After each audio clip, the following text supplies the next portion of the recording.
algunas consideraciones en torno a esta introducción que estamos teniendo a Grecia, ¿no? Claro, lo más, digamos,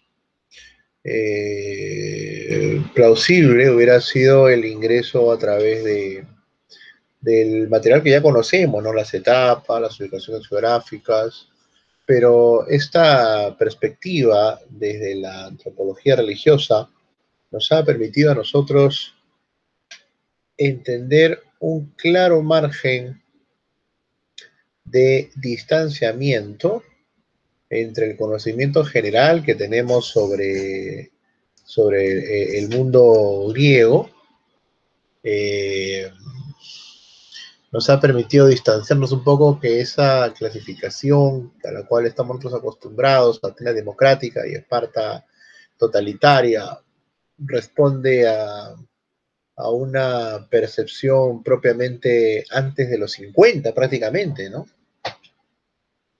No se trata aquí de que esta sea pues más actual o menos nueva, ¿no?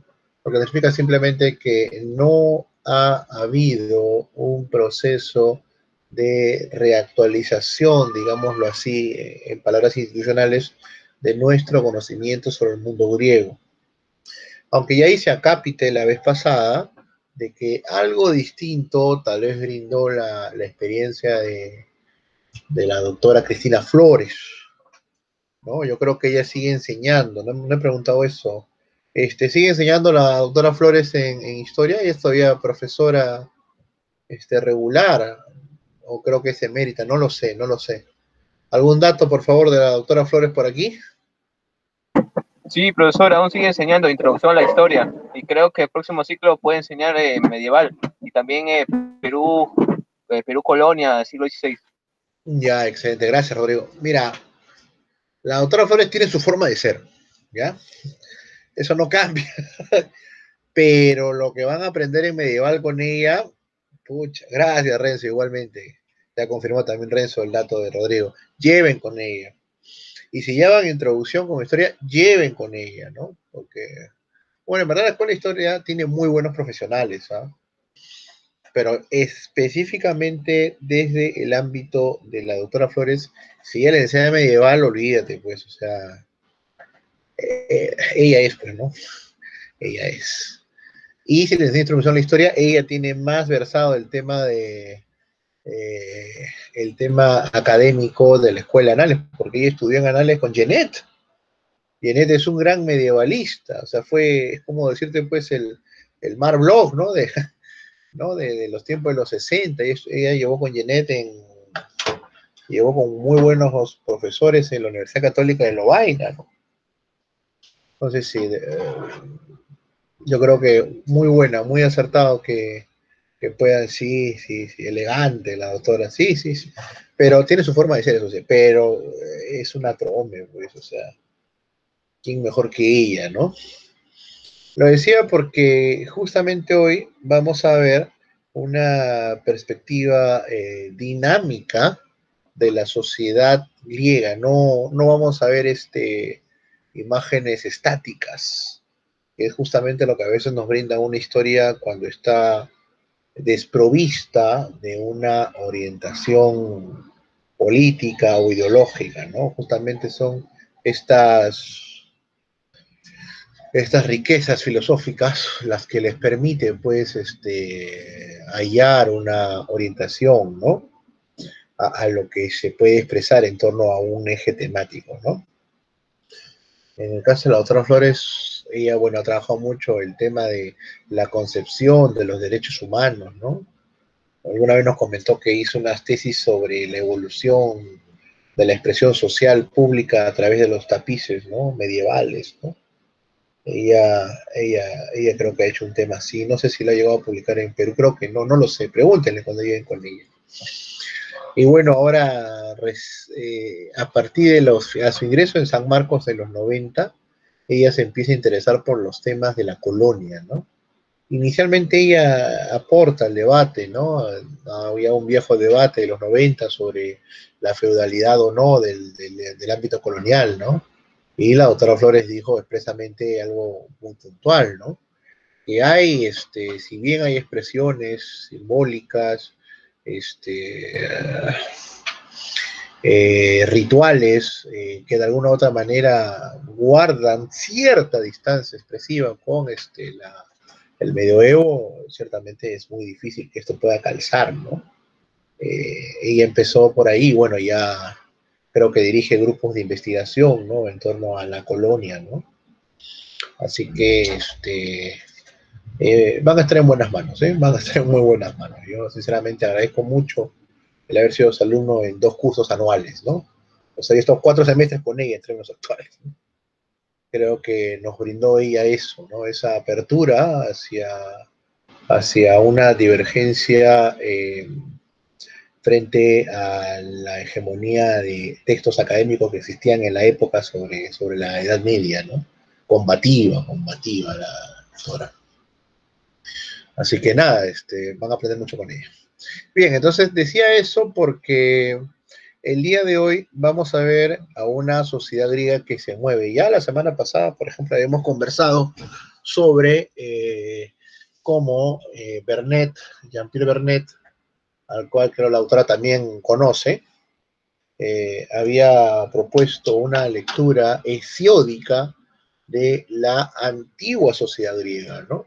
Que diverge en muchos aspectos de una visión indirectamente, no lo va a decir directamente Bernet, pero más o menos va a reflejar esta propuesta homérica como una propuesta tradicional a la observancia y la investigación en torno a los acontecimientos y su lectura, ¿no? Desde la divinidad. La semana pasada también conversamos sobre los dioses, ¿no? Y cómo ciertamente existió un espacio de unión, de trascendencia a través de la ascendencia de lo divino al humano, ¿no? A través de estos héroes y semihéroes o descendientes de dioses, ¿no? Eso en la antigüedad clásica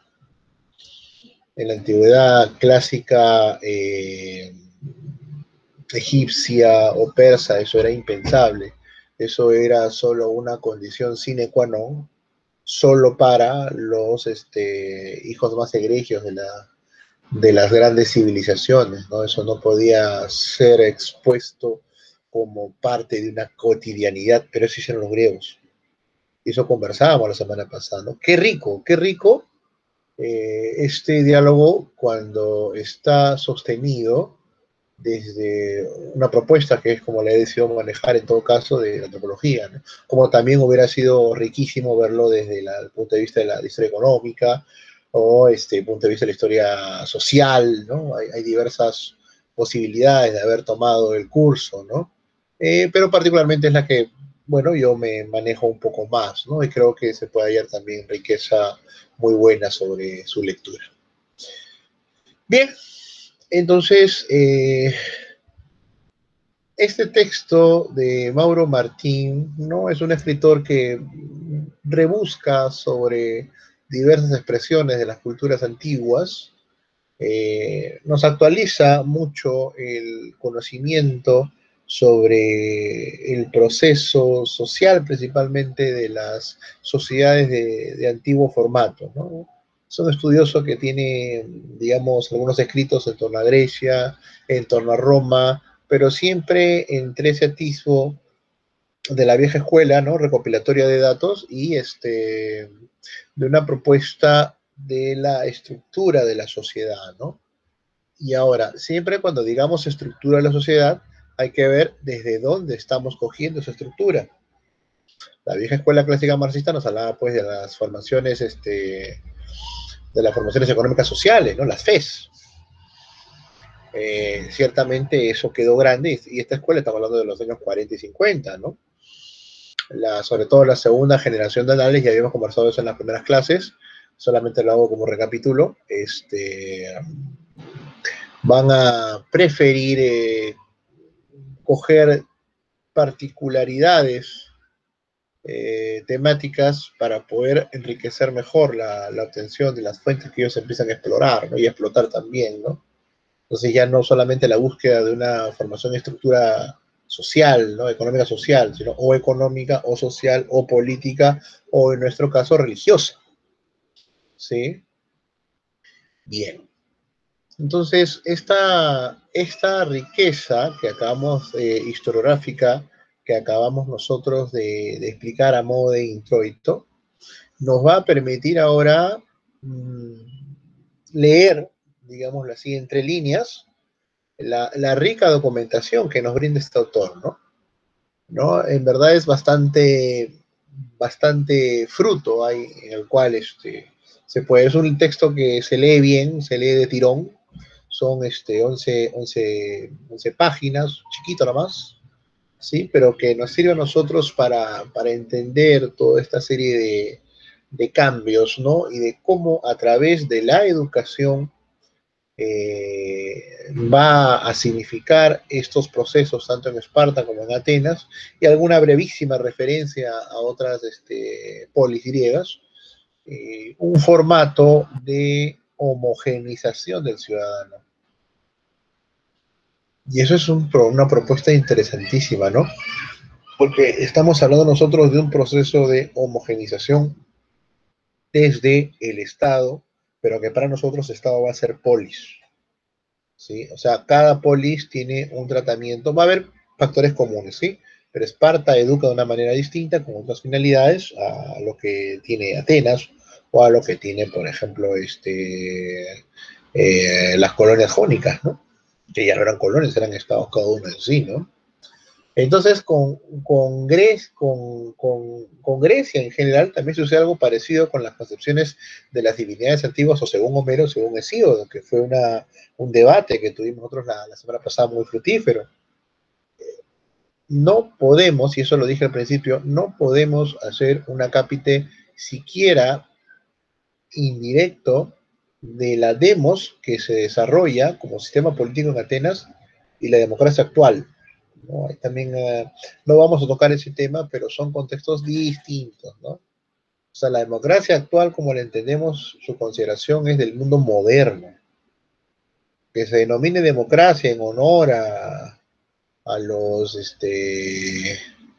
a los griegos, bueno, sobre todo a los atenienses, muy bien, ¿no? Pero es como Ramsés, pues como 11 Ramsés ahí, ¿no? Entonces cada uno trata de tomar lo mejor de Ramsés, el verídico, ¿no? El hacedor del imperio egipcio propiamente. Entonces, algo así tiene que ocurrir cuando nosotros conversemos de democracia, ¿no?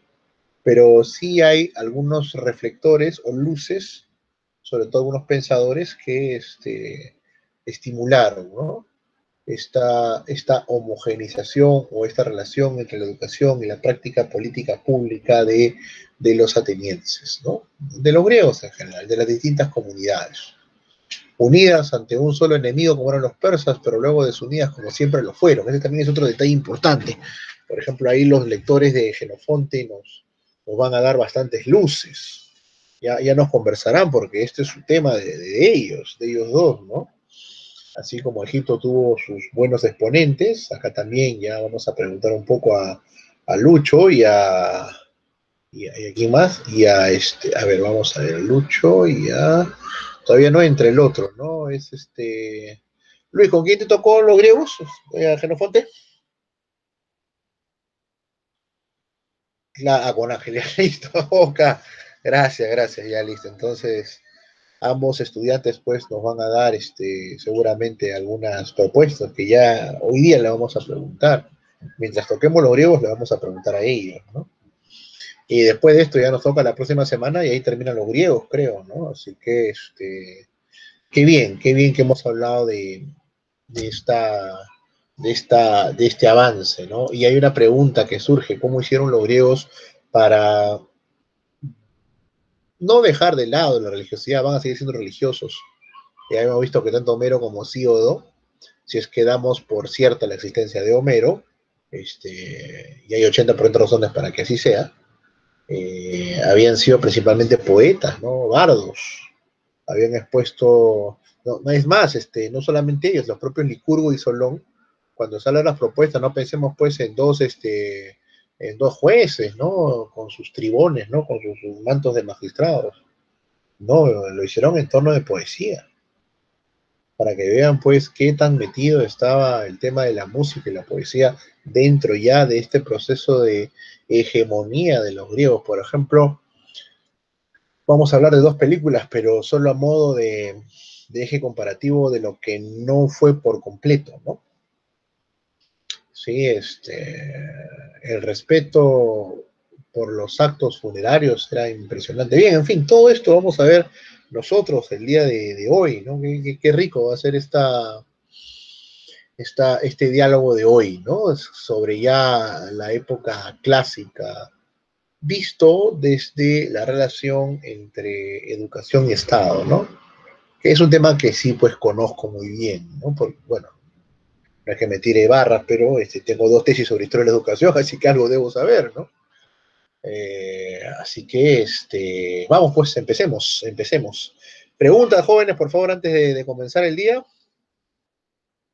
A ver, preguntas, algún comentario. Por si acaso yo tengo el sistema de asisten clase, ¿ah? O sea, lo que ustedes asisten me aparece una columna en el medio, ¿no? Entre personas y chat yo tengo asisten clase. Entonces ahí sale la asistencia automática. Bien, ¿alguna pregunta, jóvenes? Sí, acá está. Bien. Atenas, Esparta y el imperialismo del mundo griego en el siglo V. ¿Sí? Bueno, voy a agrandarlo. Son en total, a ver, vamos a ver. Sí, son 8, listo. Bien, voy a agrandar. Recuerden que cuando agrando esto, pues no puedo yo verlos a ustedes. Sí, pero saben que pueden preguntar cuando quieran. ¿Se ve, jóvenes? ¿Se visualiza? Por favor, uno Sí, que tenga profesor. micrófono. Excelente, Sí, sí, gracias. profesor. Muy bien, excelente. Esas voces son de Francesca y de Diana, ¿no? ¿Qué tal? ¿Cómo están? Bienvenidas. Felices fiestas. Muy bien. Y empezamos con términos griegos. La agoge espartana. Yo lo voy a poner en latinizado, ¿ya? Sería terrible que lo pueda poner en griego. No leo griego. La agoge espartana, el entrenamiento militar y el ejercicio físico predominaron sobre la enseñanza de otras disciplinas. Pero esto no opta a que se descuide las letras o la música. Y es algo importante porque creemos que, o tenemos esa imagen romanizada, y resalto y subrayo este término romanizado, de, de un estigma sobre la formación espartana, ¿no? Que es puro golpe, látigo, para dejarnos casi muertos, ¿no? No, la gogué espartana es expresión más clásica, o sea, el siglo IV antes de Cristo. Siglo IV antes de Cristo, ya estamos hablando ya de avances en el periodo romano, republicano, por lo menos, ya se está consolidando en la península, ¿no? Entonces, etapa clásica, la gogué espartana es ese entrenamiento militar, es toda una conformación, es como decir, pues, un formato ideológico, religioso, de lo que debe recibir pues un joven como parte de su integración.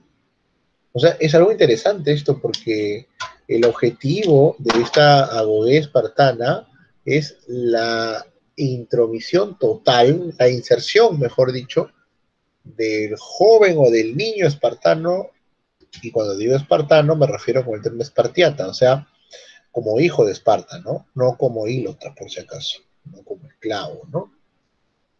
La inserción de los hijos de espartanos, hijos varones, dentro de la élite social, que era el ser un homoio, ¿no? Homoio o ser un igual entre pares, ¿no? Pues hay todo un proceso, pero ese objetivo de todas maneras es bastante exitoso, ¿no? Por ejemplo, para ponerlos en términos actuales, ¿no? ¿Cuál es el objetivo de la educación en el Perú hoy? La última ley educativa es del año 2003, de la época de Toledo, ¿no? Entonces, el objetivo es que el joven, como ideal, sepa leer, escribir, sumar todas las operaciones básicas, un reconocimiento general de todas las áreas y ciencias que ha terminado en el colegio y, bueno, tenerlo listo para una inserción en la sociedad, ¿no? Y para eso el joven a libertad propia puede elegir, ¿no? Entre estudios superiores técnicos o estudios superiores universitarios, o en fin, ¿no?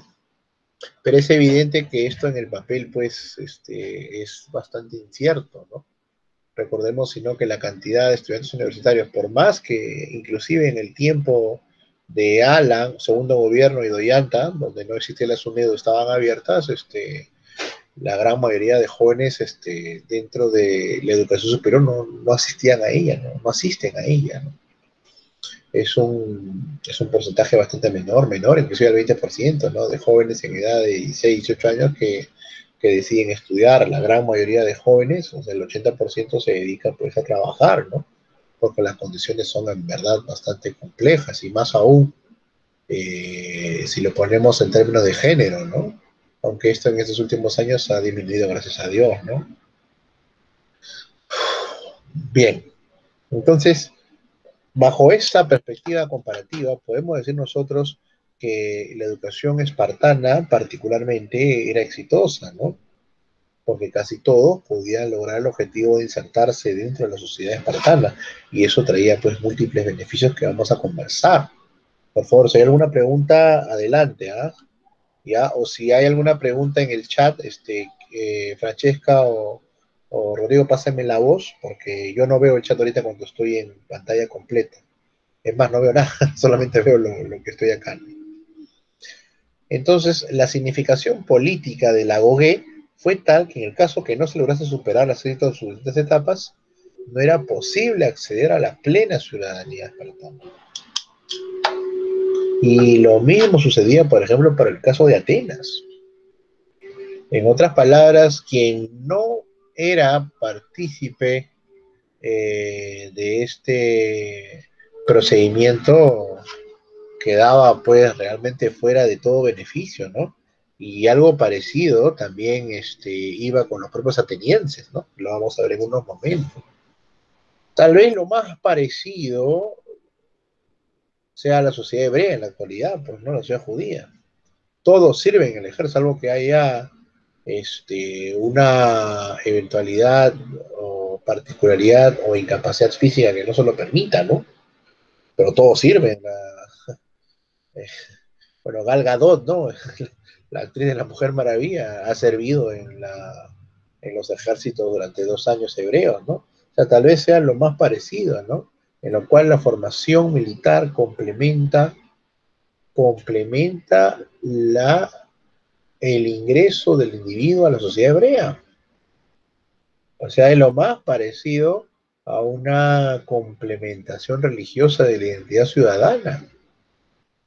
Tal vez por ahí haya sido, y por ahí vamos a ver qué ha sido, la posibilidad de que las civilizaciones helénicas en general hayan podido despegarse de la obediencia ciega a la religiosidad o a las divinidades. No estamos diciendo, y eso por favor hay que tenerlo bien en claro, no estamos diciendo que dejen de tener actividades religiosas, para nada. Recordémonos que Hesíodo, si seguimos a las crónicas que estudiamos la semana pasada, cuando le ganó a Homero, porque justamente Homero trae la Ilíada, la gente quedó impactada, pero Hesíodo habló de la paz, hemos conversado ya. El premio era pues un trípode y nada más y nada menos que el propio oráculo de Delfos, ¿no? Como aparecen, un poquito como que te dan las aguas del río Jordán, ¿no? Algo así, pues, ¿no? Algo sagradísimo, sacratísimo, ¿no?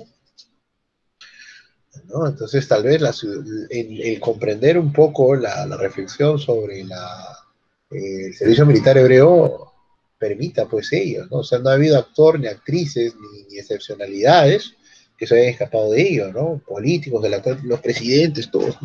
Más bien es un demérito público, una vergüenza, que salvo que alguna discapacidad, la persona no haya participado en ello, ¿no? Es de verdad bien, bien interesante, ¿no? Entonces, la GOGE es un amplio término que abarca el sistema educativo espartano, legislada inclusive en su propia constitución, y es un elemento esencial para la comprensión del sistema político en la Cedemonia. La Cedemonia es el nombre espartano de la península, ¿eh? O el nombre griego en todo caso, perdón. Hasta aquí, jóvenes. ¿Alguna pregunta? Profesor, Adelante, maestro. sí, buenas tardes en primer lugar. Buenas Tengo tardes. una duda sobre Esparta. Este, bueno, yo tengo entendido, y también por todo lo que he estudiado en su clase y en la clase de historia, es que la característica de la sociedad corresponde o es consecuencia de su misma necesidad, ¿no? Por ejemplo, nosotros vemos a, un pueblo hebreo militarizado por los mismos ataques que sufría de los exteriores, de las otras civilizaciones. Lo mismo podemos decir con Egipto, ¿no? Ellos eran una sociedad, un estado que vivían en el desierto, pero aprovechaban el agua, ¿no? La vertiente del río Nilo, lo que dejaba el río Nilo cuando se secaba. Y ahora vemos Esparta, pero, o sea, ¿por qué o cuál es la necesidad que lo lleva a Esparta a militarizarse, ¿no? A tener una fuerza bruta, por así decirlo, ¿no? O sea, ¿y por qué en ellos se centraría? ¿Cuál sería su necesidad en este caso? Bien preguntado, Bruno. Primero, que no son buenos vecinos, ninguna colonia griega. Si entre los propios hablantes de griego, como eran la época esta del ataque a Troya, los troyanos también hablaban griego, ¿no? Y se juntaron como un ciento de reinos pequeñitos, todos, durante más de una veintena o treintena de años para poder tomar finalmente las riquezas de Troya, ¿no? Y al final lo que habían hecho era condenarse a sí mismos, porque eran la fuerza que cortaba el paso a otras hordas, a otras grandes civilizaciones cuya presencia, la de Troya, permitía no tener acceso pleno, ¿no? al mar Mediterráneo, ¿no? En otras palabras, los propios griegos rompieron pues el muro que contenía, ¿no? A los hititas, por ejemplo, ¿no? Bien, entonces la pregunta aún sigue en pie, ¿no? ¿Por qué esta militarización de la sociedad espartana, pero no solo de la sociedad espartana? Los atenienses también tenían, el propio Sócrates había servido militarmente, ¿no? Eh, y es por el casi mismo problema que tienen los judíos. No son buenos vecinos, ¿no? O en todo caso, puesto en otros términos, los primeros en atacar a los espartanos eran los atenienses. Los primeros en atacar a los atenienses eran los espartanos. Los primeros en atacar a Atenas cuando Atenas tiene una debilidad política y militar muy grande son los de Corintios, que están a pocos kilómetros. En otras palabras, la necesidad de militarización de ciudades helénicas, de ciudades-estado helénicas, correspondía a su misma situación de guerra constante entre estas ciudades. Profesor, disculpe, pero no se Hola, ¿qué puede tal? negar que en Esparta la militarización de los mismos ciudadanos era un poco más fuerte. O sea, mayormente se le pinta a Atenas como la polis, la ciudad que es más culturalizada y los atenienses como los que son más militarizados, ¿no? Y eso siempre pasa.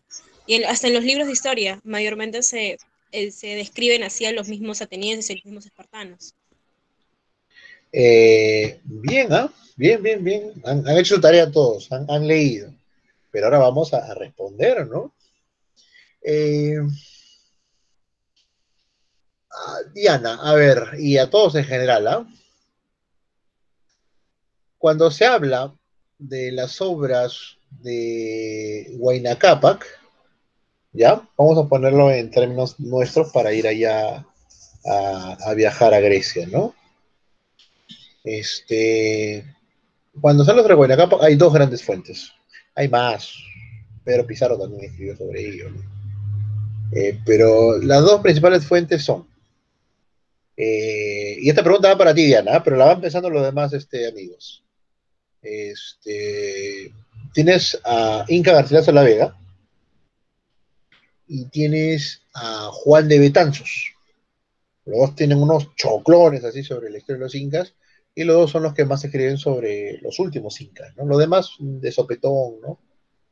Aunque dicen que la crónica más sabrosa es la de Sarmiento de Gamboa, ¿no? La crónica que se escribió al lomo de bestia, ¿no? Eso nos decía Mati Corena, que para descanse. Bien, a ver, Diana, tú que has preguntado, ¿a quién le crees más si leemos si hablamos de Huayna Cápac, a Garcilaso o a Juan de Betanzos? A ver. Con lo que tenga, Diana, no Eh, lo pienses mucho, no lo pienses mucho, acá, dale nomás, dale, y dale. yo, o sea, por el conocimiento yo conozco un poco más a Garcilaso, por eso lo elegiría a él, pero no he Ya, leído al otro autor. no te preocupes. Está en internet también Juan de Betanzos, o sea, lo puedes bajar. Ya, Sí, pero ya, como le digo, o sea, mi conocimiento es de Garcilaso, no entonces te ahí preocupes. elegiría a Garcilaso. Ya, listo, Diana, yo te contesto ahora como historiador Ok. profesional, ¿no? El título lo dice, ¿no? Ninguno. Y es que las crónicas no es que sean mentirosas, sino que las crónicas hay que sujetarse en función al contexto que cada una de estas presenta. Garcilaso es un descendiente directo, ¿no? De la propia panaca de Huayna Cápac. Juan de Betanzos es la madre de sus hijos, es una heredera de la panaca de Pachacútec. Entonces, los dos cuando hablen de Huayna Cápac va a parecer como si fueran dos biografías distintas. Y ahí está el trabajo del historiador, ¿no?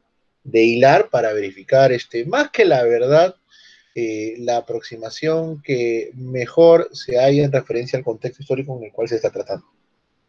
¿Sí? Entonces, por ahí va, claro, y la objetividad.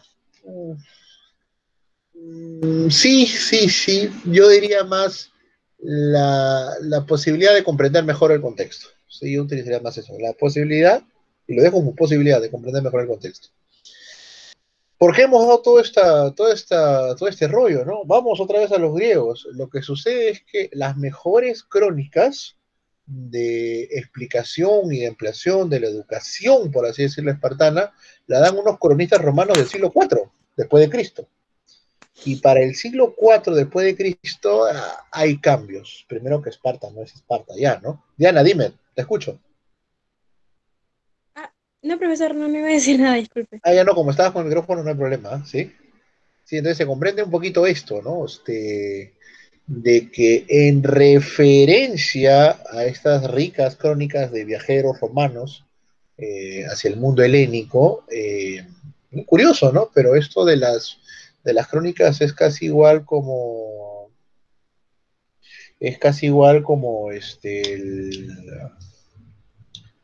como lo, como lo que han sido para nosotros los españoles, ¿no? O sea, los viajeros romanos, incluso hay dos emperadores o hasta tres emperadores romanos que han escrito sobre sus viajes, ¿no? Ahí hay otra ponencia. ¿Quiénes son los que van a trabajar, Adriano y Trajano? A ver, por favor, ¿quiénes son? Ahí tenemos un par de jóvenes que nos van a exponer sobre Adriano y Trajano. A ver, ¿quiénes son? Ahora vamos a de repente leer escrito en el chat. Ah, aquí está Renzo. Por ejemplo, ellos tienen gracias, maestro. Ellos tienen escritos sobre sus viajes, porque tienen pues toda una. ¿Te imaginas pues un presidente de la República en el Perú, o en Colombia, o en Chile, que viaje toda palmo a palmo, pueblo por pueblo? Difícil, ¿verdad? Ya, bueno, estos emperadores lo hicieron, ¿no? Así que ahí tenemos, por ejemplo, crónicas imperiales, por así decirlo, ¿no? Vamos a conversar sobre este reconocimiento que hay en función a la etapa clásica, que es la que nos interesa hoy resaltar, y por supuesto, tomando con pinzas las referencias cronísticas de estos viajeros romanos del siglo IV que ya encuentran más que la educación un espectáculo sangriento, tribal, fenestable, ¿no? Un documento, lo vamos a ver, lo vamos a ver. Sí, qué interesante el mundo griego, pero qué interesante más saberlo desde sus diversas perspectivas, desde sus autores, ¿no? Eso es lo más rico, como que los griegos toman vida, ¿no? Alguna vez Alejandro Reyes, doctor Alejandro Reyes, conversando, es una anécdota, un chismecito le voy a contar, así chiquito nada más, pero no se lo cuenten a nadie. El doctor Reyes es mi amigo, y yo soy amigo de él, yo soy amigo de mis amigos, ¿eh? Y jamás lo niego, ¿no? Sería innegable. Entonces, pero la amistad la da la experiencia y el tiempo, ¿no? Definitivamente. Bien, entonces, bueno, yo conversaba con él cuando era decano, pero era amigo de él antes de ser decano, ¿no? Entonces, bueno, un poco que le iba a fastidiar, la verdad, porque yo estaba ya de salida, ¿no? Es más, yo creo que ya era egresado ya. Sí, ya me había incluso titulado la tesis 2007, entonces él ha sido decano final del 2000. Entonces, ya pues yo estaba trabajando y a veces me daba mis baños de historia y visitaba pues a mis profes, ¿no? Estaba escribiendo algunas cosas, ¿no? Preguntaba. Y bueno, a él le pregunté a Reyes, siendo decano, ¿no? Me acuerdo, no porque era decano, sino porque ese fue el momento, ¿no? Y doctor, ¿qué está escribiendo? Nada, me dice, porque esto de ser decano es una vaina, me decía, porque no podía escribir, ¿no? Pero me dijo, pero está escribiendo algo sobre Colón. En ese tiempo está escribiendo ya su obra máxima, que es Barrios Altos, ¿no? Su obra ya para la posteridad, ¿no? Que tiene un vuelo internacional, ¿no? O sea, yo te lo digo ahorita, o sea, comparable tal vez ese texto, porque tiene mucha antropología, con los textos, tal vez del propio Burga, ¿no? Pero sobre todo los textos de los 70 y 80, ¿eh? De Burga, ¿no? La hacienda capitalista y por ahí, comparable a la obra de Galindo, sin ninguna duda, ese libro, el de Barrios Altos, ¿no? Una expresión antropológica del siglo XIX, sin ninguna duda, ¿no? Y él me dijo, en ese momento estaba escribiendo eso, pues, ese libro, ¿no? Ese libro. Y ahí me dijo, cierro el tema, ¿no? No puedo salirme de la colonia, me es difícil, me es duro. ¿Por qué, doctor? Le digo, porque la colonia me llama. Entonces, de alguna manera el mundo griego a mí me está jalando, pero principalmente por los actores, ¿no? O sea, para mí también, Diana y todos los futuros colegas aquí presentes, me fue bastante significativo no hallar un mundo griego, sino hallar diversos mundos griegos. No es una civilización, son muchas civilizaciones griegas, y cada una con una riqueza impresionante, impactante, ¿no? Entonces, bajo esa perspectiva, pues sí, los griegos jalan, ¿no? Pero más me gusta Bizancio, le diré. Más me gusta Bizancio. Bien, bien, bien. Seguimos entonces, jóvenes ilustres. De verdad, me ha gustado. La vez pasada me pasé con los griegos, no, casi se me va como 15 minutos porque estaba justamente leyendo también un poquito eso. Como le digo, también vamos a hablar de las películas un poquito, ¿no? Que hay sobre esto. Quien aspirase a la ciudadanía espartana debía tener en consideración, primero, la consecución del bien común. Importante eso. Importante porque había también que buscar, no lo vamos a hacer en esta clase, qué se entiende, ¿no? Por bien común dentro de la lógica, ni siquiera helénica, sino espartana. En otras palabras, es una gran civilización helénica, pero son muchas las culturas que la integran. No sé si se llega a comprender esa diferencia. O sea, una cosa es la cultura macedónica, bastante rígida. Los macedónicos del siglo IV eran los espartanos del siglo VI, del siglo V, ¿no? Una lógica principalmente para nada pues homogénea, ¿no? El rey y su familia eran la élite, ¿no? Y era comprendida así por sus generales, ¿no? Dos, erradicar actitudes de mero individualismo, ¿no? No podía verse eso, o sea, no podía existir una procesión personal, digámoslo. ¿Y por qué digo procesión personal? Porque acá viene la primera crítica a la película, ¿no? O sea, los espartanos no dejaban de tener actitudes religiosas. O sea, tienen a una diosa base, que es Artemisa, que la vamos a ver en unos momentos, pero eso no indicaba pues de que esta era la única o forma exclusiva, ¿no? Así que muy probablemente después de cada batalla, y recordemos que casi todos los espartiatas o homois, o sea, los grandes soldados espartanos, habían también ejercido funciones religiosas. Entonces, muy probablemente después de cada batalla haya pues alguna expresión o algún hábito que no se le haga perder pues esa inmolación, ¿no? Teniéndola casi como estática, ¿no? Esa es la principal, digamos, acusación que se podría hacer a la película 300 o a la sucedánea, ¿no? De que pareciera, pues, de que fuesen deportistas del Barcelona, ¿no? O sea, jugando porque son el Barça, ¿no? No, en verdad hay una significación y una entrega religiosa del ciudadano del espartairo, ¿no? Del homoi, ¿no? Entonces es una primera eventualidad, ¿no? Y por supuesto, dentro de esta formación no se podía atentar contra el Estado monárquico. Ahora, esto no se enseña, o sea, no solamente es como que yo les digo a ustedes, y acá está el manual de blog, léanlo y conversamos, no, pues, o sea, hay que desgranar un poco, ¿no? O en cada clase hay que ver la forma de cómo ir leyendo, comprendiendo, interiorizando sus postulados, ¿no? Ya, ¿cómo se hacía esto? A través de la educación. ¿Mm? Cómo se engarza pues el tema de la concientización del ciudadano espartano, del espartiata propiamente, y con eso hablamos también de una élite frente a la no beligerancia de ellos ante la monarquía espartana, ante el gobierno de Esparta. O sea, todos estos tres postulados de la ciudadanía están dentro de la propuesta, ¿no? De no atentar contra el Estado. Increíble, ¿no? Y en esto, de alguna medida, hay algunas particularidades dentro de las grandes ciudades, Corinto, Tebas, Lesbos, que son muy semejantes, de las cuales vamos a conversar al final, ¿no? Hasta los 12 años, solo los hijos de los homoides fortalecieron sus condiciones físicas de forma lúdica. No todos. No todos. O sea, debe haber también alguna designación social para aquellos espartanos, o en todo caso, a ver si desgranamos. Voy a preguntar. ¿Por qué dice solo los hijos de los homois? A ver, es decir, hay otros espartanos con su misma condición que no participan en el proceso de educación estatal, y si existen, ¿quiénes serían? A ver,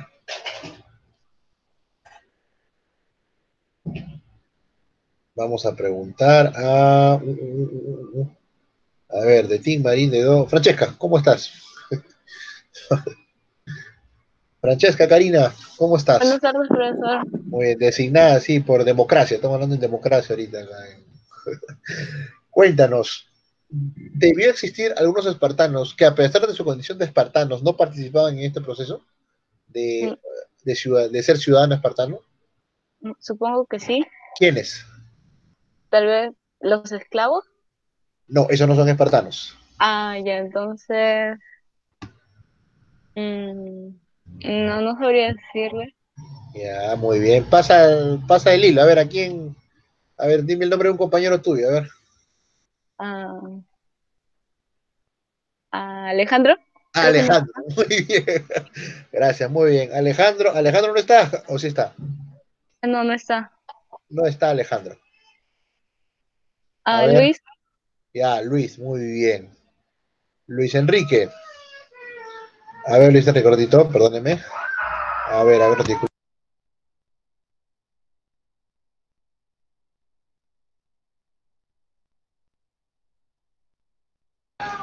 Ahora sí, Luis, ¿qué tal? A ver, por favor, Profesor, dinos, ¿a qué otro tipo de espartano nos referimos cuando estamos hablando de este caso excepcional?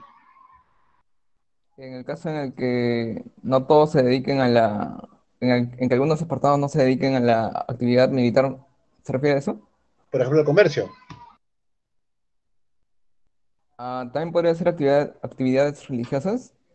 Ya, muy bien. Las actividades religiosas eran turnadas, vamos a profundizar en unos momentos. Muy bien, tan cerca, tan cerca. En torno a la religiosidad, ¿cómo hicieron los griegos para no crear castas? Lo turnaban. Y en eso, curiosamente, también parecido a los hebreos, ¿no? Porque los hebreos se turnan, ¿no? O parecido, por ejemplo, a los musulmanes. Los musulmanes también tienen una etapa de dedicación con toda su familia a las normas y tradiciones del culto, ¿no? O sea, en eso sí, digamos, esa es la semejanza con la actualidad, ¿no? Pero no, estamos cerca, estamos cerca. Profesor, en Esparta habían campesinos, en ese sentido creo que se les llamaba iliotas o algo así. Sí, Ellos, hilotas, sí. ajá, ellos estaban también, supongo, prohibidos de practicar ello, ¿no? Así es, así es. Vamos a hablar de los Incluso hilotas. A ver, Bruno, te por la escuchamos. clase de la CEPRE, de la presa Marcos, este, Esparta tiene la misma categoría de diferenciación de estrato social con Atenas, pero en este caso cambian los nombres. En este caso, en Esparta serían los espartiatas, los periecos y los ilotas. Los periecos son los artesanos, son los comerciantes, perdón. Y con el paso del tiempo, tengo entendido de que Esparta al principio, o sea, todo era rígido, ¿no? Comerciante solamente era comerciante y era extranjero y no podía tener la ciudadanía. Pero con el paso del tiempo, estas normas se fueron flexibilizando y los comerciantes pudieron obtener la ciudadanía, ¿no? Quizás los comerciantes también podrían ser.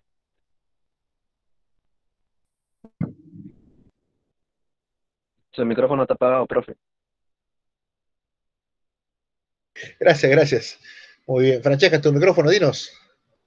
Sí, podrían ser los que eran nacidos en otras ciudades, pero se Pigo, criaban muy bien, por en favor. Esparta. Un aplauso para Francesca, muy bien. Excelente, exacto. Los espartiatas eran muy cerrados. Ellos tenían colonias en otros espacios, pero a estos colonos que tenían todo el privilegio de ser espartiatas, no había mucha consideración para con sus hijos para que estos ingresen dentro de la calidad de homois, como los criollos. Claro, Bruno. Muy bien, Bruno. Muy bien, Francesca. Muy bien, muy bien.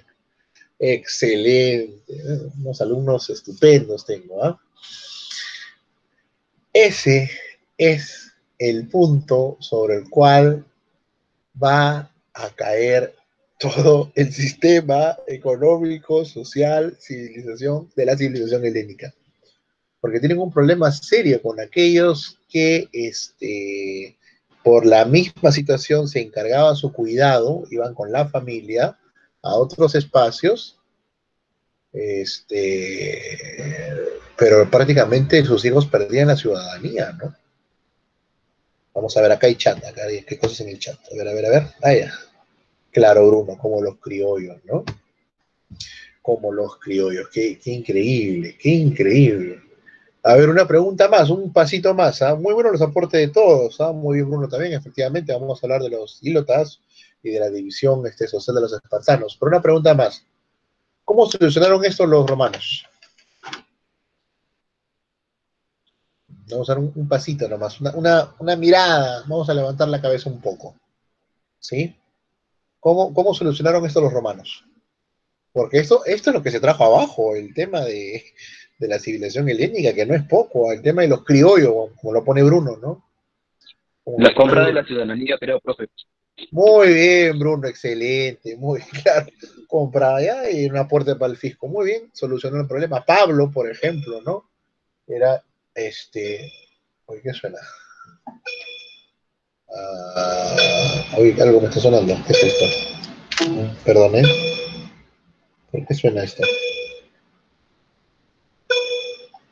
No sé por qué suena el celular. ¿Por qué suena un celular? Pero no es llamada. ¿Qué suena?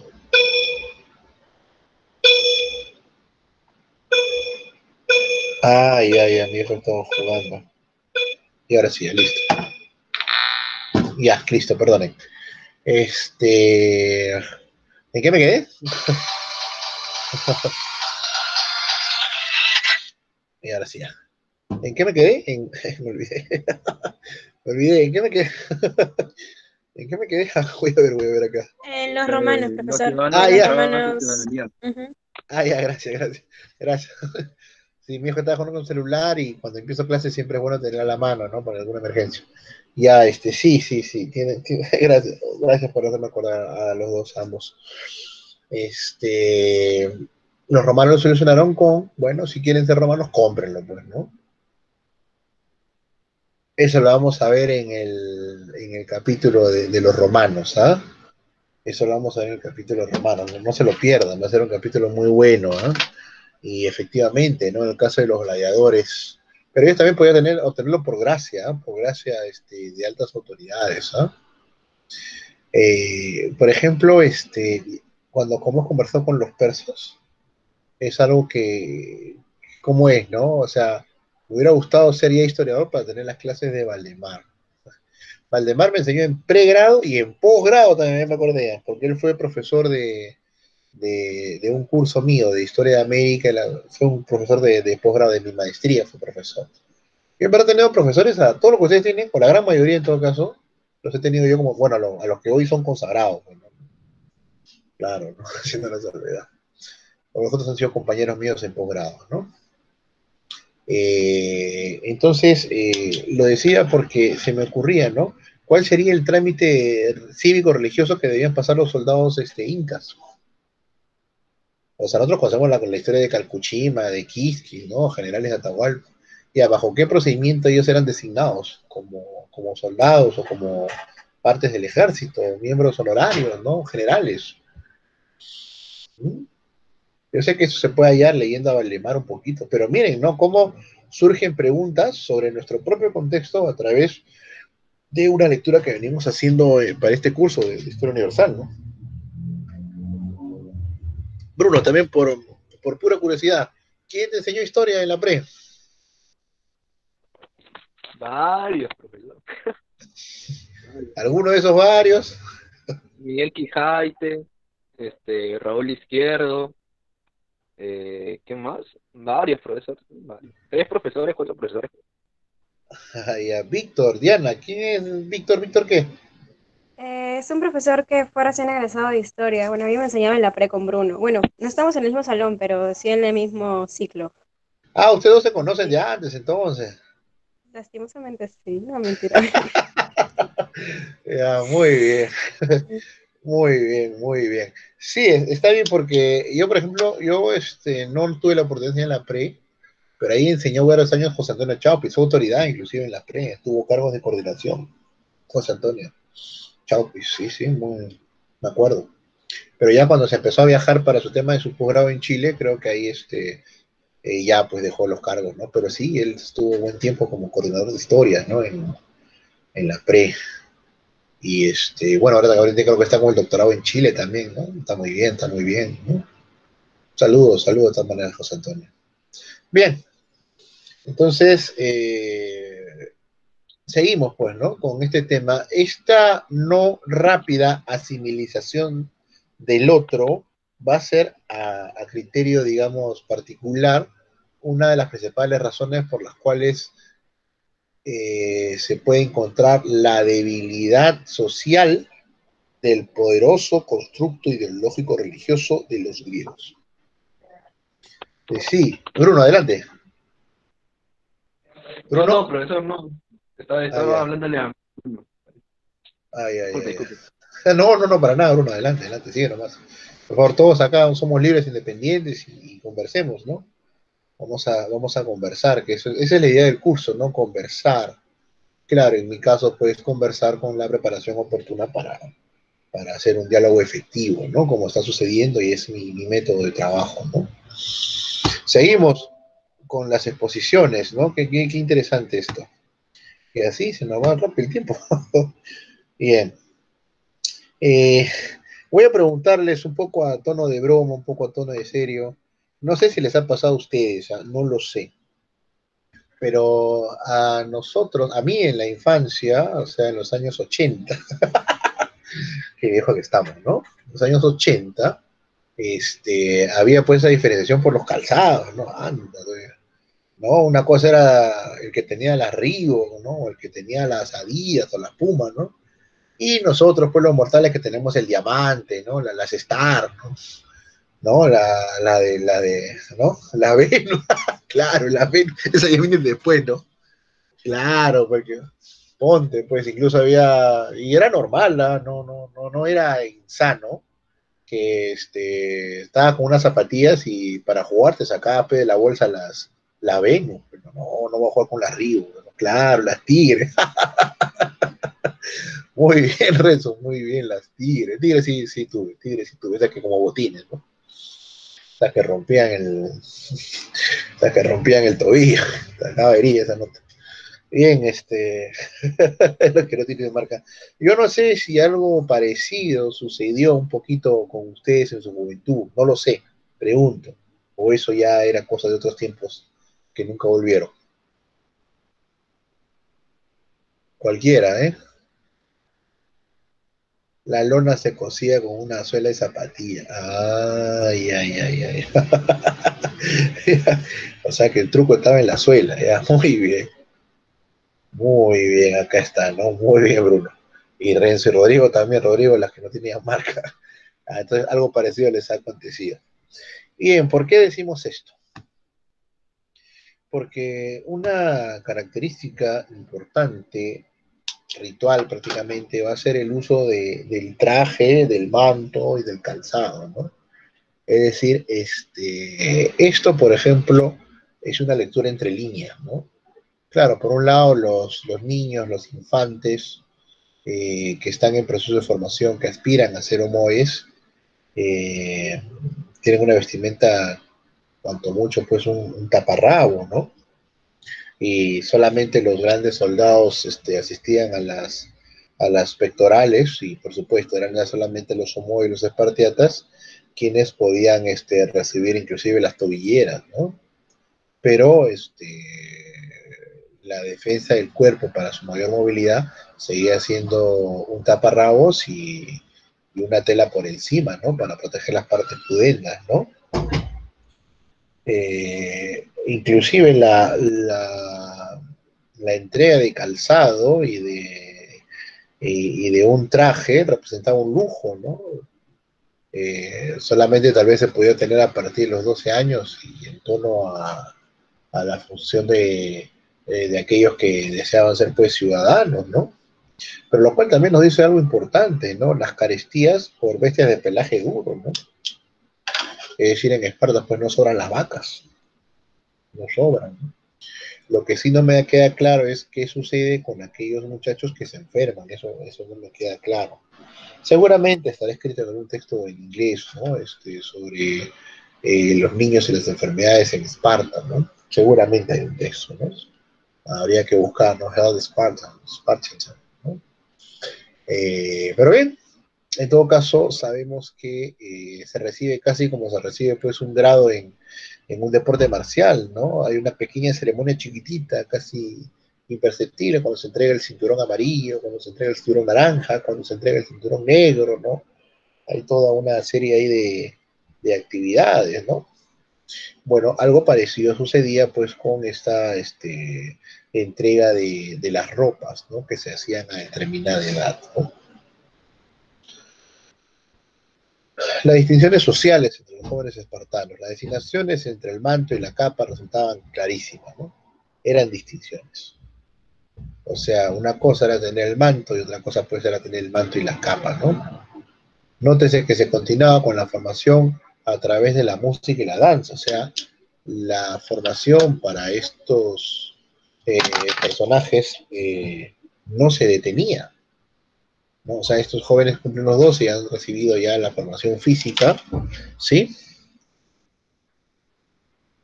Pero ahora debían recibir la formación propia, ¿no? De las instancias cívicas, ciudadanas, aquellas que iban a cimentar y fomentar la obediencia hacia el Estado espartano. sin dejar de lado las artes como la música o la danza. Ambas disciplinas fueron también de utilidad en la búsqueda de la unidad espartana. Interesante, interesante. O sea, el arte corporal, ¿no? Como viene a ser la danza, bueno, primero que muy probablemente haya sido bailada solo entre hombres, ¿no? Y segundo, que esta práctica de la danza tenía la finalidad de fomentar la unidad espartana. O sea, seguramente habrá aquí algún himno que hacía ese fomento, ¿no? O sea, ustedes se imaginan a unos espartanos semidesnudos bailando ahí, dando vueltas. Pues esa, por ejemplo, sea una cuestión más apegada a la verdad, ¿no?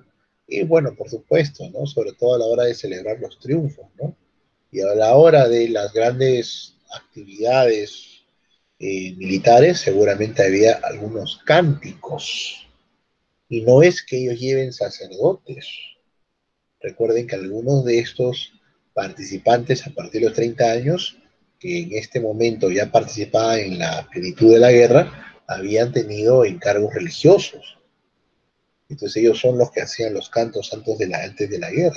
Como le digo, o sea, el acto religioso es lo que faltó en esta película, muy buena película, ¿no? De los 300, ¿no? ¿No?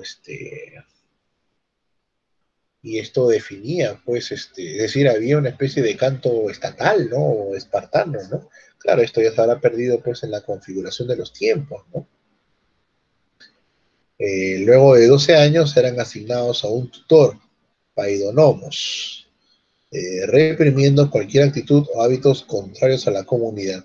Aquí sí, pues, el texto lamentablemente también nos habla de que esta incluyó también la institucionalización de la pederastia, ¿no? Pero hay que comprenderlo dentro del contexto exclusivo de la civilización helénica, ¿eh? O sea, esto ocurría con espartanos, vamos a hablarlo claramente, ¿no? La forzada recepción sexual, digámoslo así, era parte inclusive de este trámite, de este tránsito, ¿no? Del joven hacia la ciudadanía, pero no se lea como una perversión en los términos actuales, para nada, no funciona así, sino es una homogenización, ¿no? De la homosexualidad. Es más, aquellos, y no solamente espartanos, ¿no? Aquellos que expusiesen dentro de este largo proceso de iniciación a la vida ciudadana, afectos o, u observaciones amaneradas, podía inclusive perder la condición de ciudadano, ¿no? Es curiosa esta contradicción, pero se entiende dentro del contexto del siglo IV helénico, ¿no? Así que ahí hago esa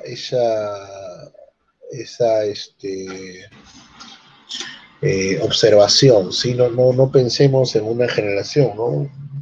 Y además los estudios nos dicen muy claramente, ¿no? Muy probablemente, ¿no? No nos hablan de sodomización de estos muchachos, ¿no? Eso hubiese ido contra las propias normas, ¿no? Interesante, interesante o entender en todo caso un poquito mejor, ¿no? Este tema de la violencia propiamente del mundo antiguo, ¿no?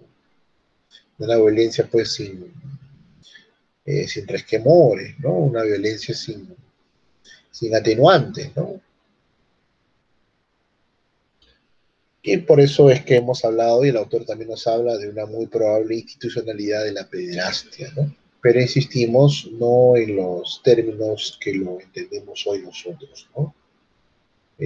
Recuerden que esta designación de un tutor, o sea, de un ya joven de 12 a 13 años, hacia un ciudadano muy, era auspiciado por el propio Estado, ¿no? Hay que entender eso. Este mapa para mí, este mapa y el que les voy a mostrar en lo que sigue, me son en verdad una joya, ¿no? Lo pude encontrar y en verdad es una joya muy importante. Lo voy a agrandar porque amerita que eso suceda. Hasta aquí, jóvenes, ¿alguna pregunta? Profesor, Estamos. disculpe, Dime, dime. una consulta. Cuando usted habla de la AOG, usted habla, o sea, en ese sentido, ¿la AOG era individualista? Porque No, he estado buscando ese tipo de sí, información y me sale que ellos eran radicalmente, o sea, no eran, no eran individualistas en ese sentido. ¿Pero por sí, qué? está bien lo que mencionas, sino que no quiero usar el término cooperativismo, porque ese es un término o de régimen comunitario, pero va en función a la homogeneización de la sociedad espartana para que sus integrantes tengan un sentido de comunio, ¿no? Un sentido de comunión con la propiedad, un sentido de comunión con el otro. Sí, por ahí va este término, ¿ah? Así que está bien usado. Efectivamente, no se habla pues de una educación individualista, ¿no? La GOG no va por ahí para nada. Es más, la GOG está fomentada por la propia polis, está fomentada por la propia polis. Entonces, la polis no va a fomentar pues una educación individualista, ¿no? Esto, ¿cuándo podría empezar? Medioevo tardío, casi con la modernidad, ¿no? Casi con la modernidad, porque aún en la Edad Media, no se entendía bien el sentido de una educación para sí, ¿no? Inclusive en la Edad Media. No, esto es ya cosa de la modernidad, ¿no? Modernidad en el tiempo de etapa moderna. Así que es correcto lo que mencionas, Diana. La GOG es una de las finalidades, es la de homogenizar y la de, ¿cuál sería el término? Comunioné, ¿no? Sería, ¿no? O sea, la de hacer común los hábitos, tradiciones y la propiedad, ¿no? ¿Sí? ¿Diana? Gracias, profesor. Muchas gracias Ya, por la ok, ok. aclaración. No, listo. Seguimos. A ver, vamos a preguntar a Lucho y a Ángel. Rodrigo, ¿alguna pregunta? Dinos. Rodrigo, sí, te escuchamos. No, no te escuchamos bien. Rodrigo, o lo puedes escribir, ahora vamos acá. Ya, excelente, Rodrigo, listo, acá te esperamos. Inés. Ya, seguimos. Eh, ya, Ángel, cuenta un poquito, a ver cómo han avanzado en la lectura cómo han avanzado en la lectura, cuéntame, de, de Genofonte, a ver,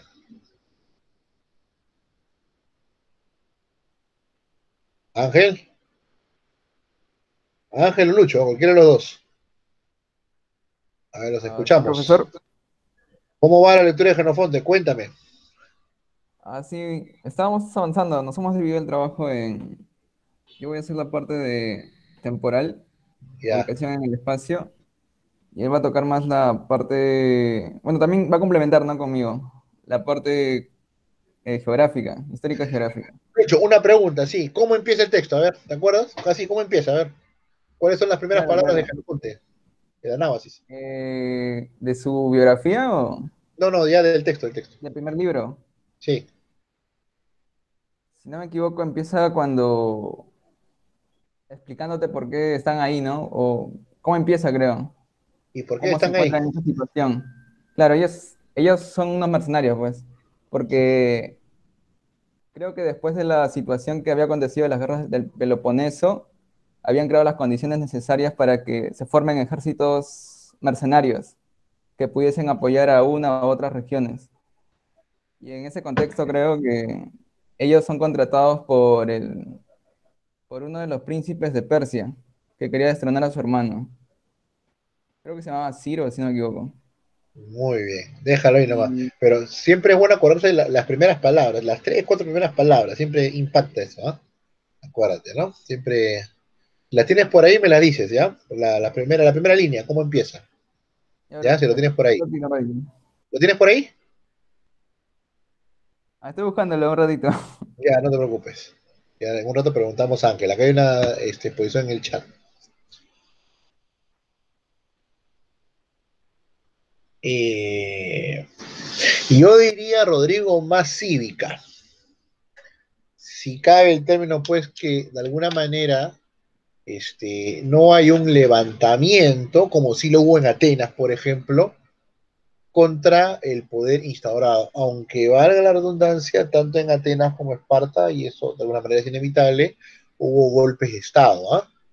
Y hubo tiranía, ¿no? Es decir, el gobierno de uno, ¿sí? Entiendas así el tema de tiranía, ¿no? Ya, pero sí, hay por ejemplo, el caso más grande que nosotros hemos encontrado de académico, como se lo propone, es el de Licurgo, ¿no? Pero Licurgo es tan hábil que no solamente propuso una serie de reformas sociales, ¿no? Incluso unas reformas religiosas bastante finas, pero que pudieron un poquito darle ese empujón de primacía de lo cívico sobre lo religioso. ¿Sí? Hay el caso de Licurgo, ¿no? Ángel, a ver, ya que va a terminar también todo el texto, a ver, cuéntame, te he tocado la parte geográfica, a ver, ¿qué lugares conocen estos señores de este ejército de los mercenarios? A ver, Ángel, Sí, profe. te escuchamos. ¿Qué lugares son los primeros que te acuerdes que estos hombres son expulsados o usados? No sé cuál es el término. Bueno, me acuerdo de las primeras ciudades por las que tienen que viajar para Más, llegar. más fuerte. Me acuerdo de las primeras ciudades por las que pasan. ¿Y a Es ahí, cuáles eran? en Sardes, creo. ¿Y qué decían de Sardes? De Sardes. Exactamente no me acuerdo, pero sí sé que empieza ahí en Sardes. Ay, ay, ay. Haz una lista, te va a ayudar eso, Ángela. Ese es Sí, como resaltando sugerir. todos los lugares. ¿Ah?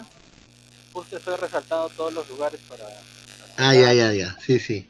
Mira, sugerencia del chef o de una persona que tiene un poquito más de años nada más, pero que estamos en la misma profesión, haz un Excel, ¿ah? Te va a ayudar bastante.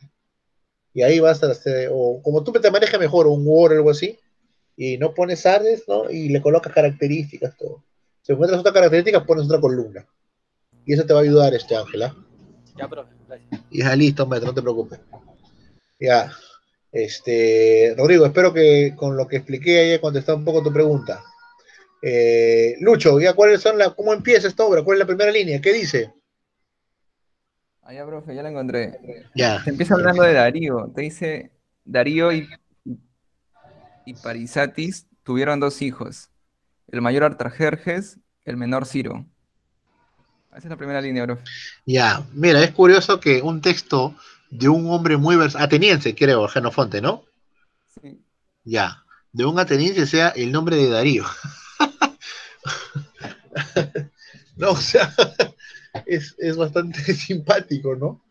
Y estamos hablando de un periodo de guerra, que la obra empiece con Darío, ¿no? Hijo, padre de, ¿no? Es decir, ya, ya te dice bastante con esas primeras líneas, ¿no? Muy bien, seguimos. Le decía que este texto en particular nos es bastante bueno. Este mapa son los principales santuarios del mundo griego en el Egeo, ¿no? El santuario está nombrado por estrellas. El santuario es la máxima construcción de una ciudad-estado. O sea, una ciudad-estado no se entiende sin su santuario, ¿no? Luego tenemos el santuario oracular, o sea, es más complejo. Ahí se puede hacer, es el famoso oráculo de Delfos, ¿no? Que hasta ahora su estructura está, santuario panhelénico. Eso significa que hay la apertura a la adoración de varios dioses. El culto mistérico no es que sea un misterio, sino que no se conoce la fecha. Este texto está en mapa del año 2006-2007, ¿no? Entonces no se conoce a qué divinidad rinden culto, ¿no? Y ya está, ¿no? Muy bien. Acá tenemos los colores, ¿no? En el caso de de Esparta, pues Artemisa, ¿no? Como estamos viendo por acá. Y en el caso de Atenas, bueno, la diosa Atenea, ¿no? ¿Qué duda nos cabe? Aquí tenemos, ¿no? Atenas, ¿no? Aquí está, ¿no? Y acá está el famoso oráculo de Delfos. Acá tenemos la batalla de las Termópilas, ¿no? Acá, o sea, ¿qué hace, por ejemplo, qué hacen los espartanos en el paso de las Termópilas? ¿Ah? ¿Por qué mueren por una tierra que no es suya? Bueno, es que mueren por una tierra que sí es suya, ¿no? Es definitivamente que ahí hay colonia espartana, ¿no? Cómo la historia va con el tiempo, pues dándonos más respuestas, ¿no? Aquí está Tebas, hay dos Tebas, acuérdense, siempre también me confundía. Esta Tebas, la que está pues en la península, y la otra Tebas que está pues en el oráculo de Tebas en Egipto, ¿no? Bien al sur, mucho más al sur que el delta, ¿no? Bien, entonces acá tenemos pues, ¿no? La diosa madre de los espartanos es Artemisa, ¿no? Profesor, disculpe. Sí, dime. La compañera Diana está haciendo preguntas por el chat. Ya, perdón. Ya. Voy a ver. Piripiri. Ay, porque me aparecen. A ver, vamos a ver. Profesor, Ya, si desea se lo digo, ya. ya, ahora sí, dime, te escucho. Digo, porque, o sea, mi duda era, ¿cuál es la función del oráculo de Delfos? O sea, yo lo he leído en bastantes, se puede decir, en libros o lecturas de los mismos escritores en Grecia, pero ¿cuál es la función en sí del oráculo de Delfos? Ya. El oráculo de Delfos, digamos, si vamos a ponerlo dentro de espacios comparativos, podría asemejarse como Pachacamac, ¿no? Que es una divinidad pre-inca. O sea, los primeros registros sobre Pachacamac, por ejemplo, están ya desde el tiempo de Huari, están también en tiempo de Tiahuanaco. Y los incas, al ver el poderío o la trascendencia de este culto en plena costa, pues, y seguramente tras alguna demostración efectiva del poderío de este dios, va a dejar que este culto continúe, ¿no? Es un culto, hasta donde puedo ver yo, o recuerdo en todo caso, que está destinado a Apolo, ¿no? Pero cómo el culto al oráculo de Delfos se universaliza, y además es desde tiempos antiguos.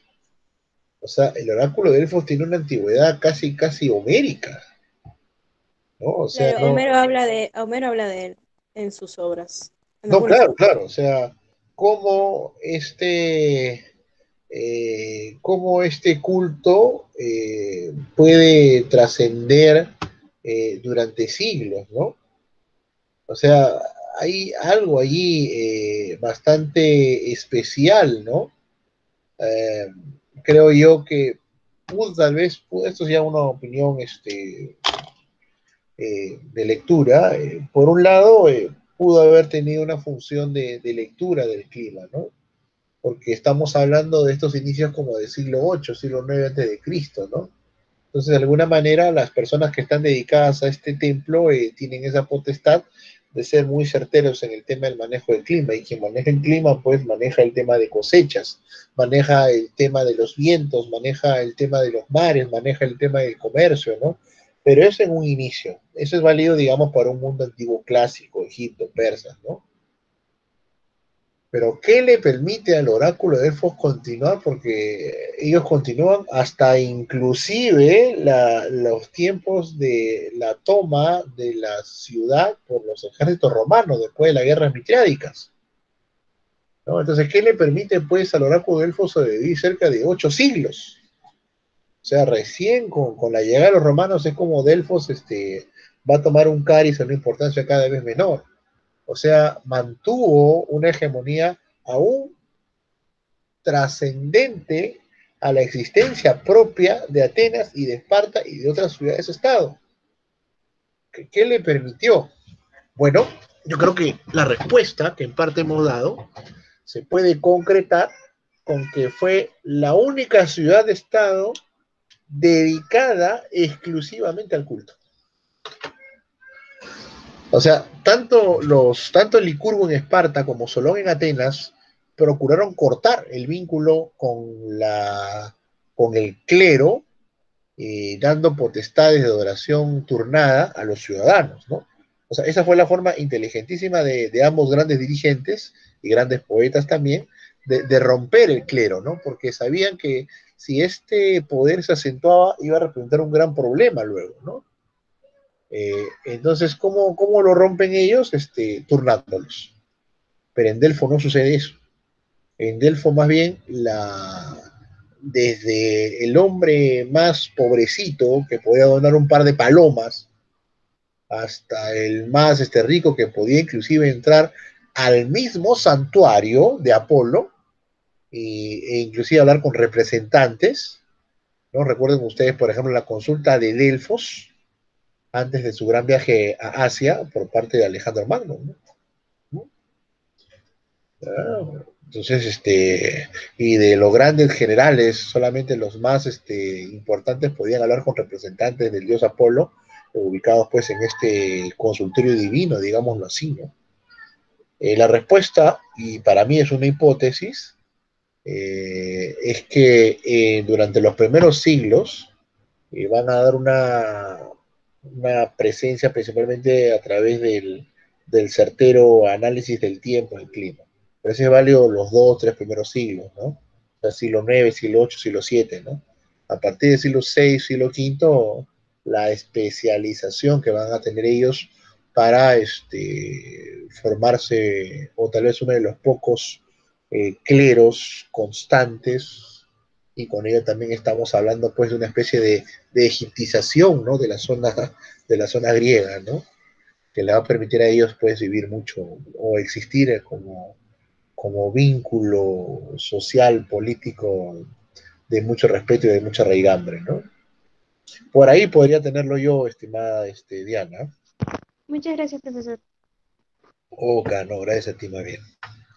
Y gracias a todos más bien, porque en verdad estas clases me hacen leer bastante sobre el tema de la antigüedad, ¿no? Muy bien, muy bien. Claro, es un lugar de peregrinación, Diana, sí, pero ya vimos que es algo más complejo que eso, ¿no? Es como, pucha, no sé, pues, o sea, voy a decir una blasfemia, ¿no?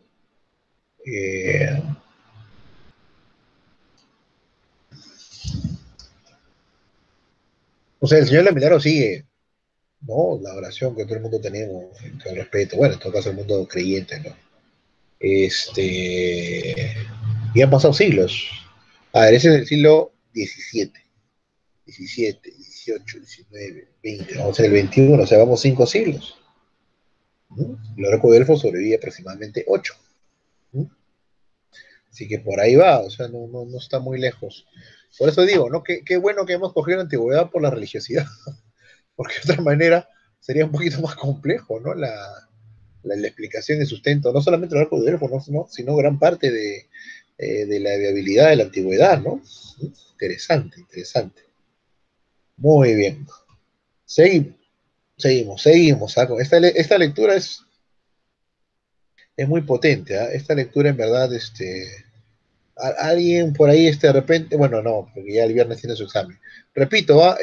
Para su evaluación, repasen los PowerPoint, ¿no? Yo les voy a hacer una pregunta muy concreta y ya ustedes, los expanden, pues, ¿no? Se expanden. ¿Ya? Muy bien. Seguimos entonces. Jorge Armando, ¿está por acá? Vamos a ver personas. Jorge Armando. Guarachi. Bueno, ya está. Bien, seguimos. Rapidito, ¿eh? Wow, rapidísimo. Hoy día hay una exposición, ¿no? ¿Han asistido a exposiciones así virtuales ahora que están bastante? Hay unas muy buenas, ¿ah? ¿Han asistido? No sé, pregunto, no es obligación del curso por si acaso. ¿Sí? ¿No? ¿Tal vez? ¿Cómo cuál, profe? ¿Usted asistió No, alguna? o sea, se han ido a estas ponencias que se están dictando a modo virtual. Estoy buscando el enchufe con eso. ¿Han asistido? ¿De algún ponente peruano o historiador o del extranjero? Bueno, personalmente asistí el grupo que está haciendo el profesor Morán a las Ya. conferencias que da con Bonilla. Muy bueno, muy bueno. Creo Heraclio que Bonilla, también va a haber. Disculpe, profesor. ¿A quiénes has escuchado? ¿Heraclio Bonilla me dijiste? Sí, estaba en una conferencia suya sobre ¿qué era? Sobre sobre la historia de la corrupción del Perú. Estaba también el historiador de la Católica, no recuerdo bien cómo se llama. Carlos Contreras. Correo. ¿Quién? Contreras. Carlos Contreras. Bueno, él fue muy cercano al finado Quirós, Alfonso Quirós Norris, que es el que escribió sobre la historia de la revocación, de la corrupción, ¿no? Muy bien, sí, lo de Morán es bastante loable, ¿eh? Sí, él maneja muy bien el tema de redes, ¿no? Y muy bien a Bonilla. Además creo que lo conoce a Bonilla, creo. Lo conoce. Ha trabajado y ha publicado con Heraclio Bonilla, ya me acordé ya. Yo tuve la oportunidad de conocer al doctor Bonilla, pero en el año 2001, ¿no? En su casa, allá en Bogotá, ¿no? Es otra anécdota también. Sí, pero qué bien, que si siempre asistan a estos eventos, ¿no? Les van a ayudar mucho. Qué bueno. Sobre patrimonio bibliográfico, muy bien, Diana, eso es allá en bibliotecología, ¿no? En realidad tenía bastante que ver con historia, ya que hablamos también de un patrimonio histórico. La Biblioteca Nacional del Perú, en ese sentido, por ejemplo, cambió el término patrimonio histórico por patrimonio bibliográfico. Tiene relación con la historia en ese sentido. ¿Tú trabajas en la BNP? No, yo tengo 19 años, no puedo Ya. trabajar en la BNP. Pero un expositor, bueno, nuestra profesora nos trajo un expositor que trabaja en la Biblioteca Nacional, ¿no? Y él nos brindó esos datos. Nunca ha trabajado, dice acá. Muy bien, muy bien. Muy bien. Bien. Sí, siempre ahora que están así abiertos, asistan porque eso les ayuda mucho. Sí, los actualiza ahora que participe también en eventos. Sí, participen en eventos, eso también les ayuda bastante, les da punch. Sí, qué bueno tener alumnos que están ahí metidos, ¿no?